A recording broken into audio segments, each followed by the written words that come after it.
May naalala ko, dahil tuwing linggo po, may Bible study sa bahay. At nagbabasa rin ako ng Biblia. Palagi ko nakikita, kung humingi ka, ay bibigay ko.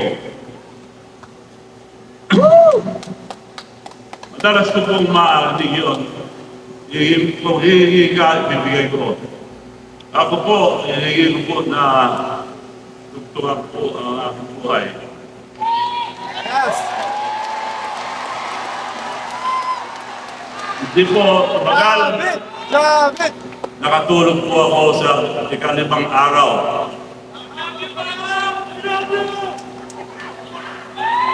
Woo!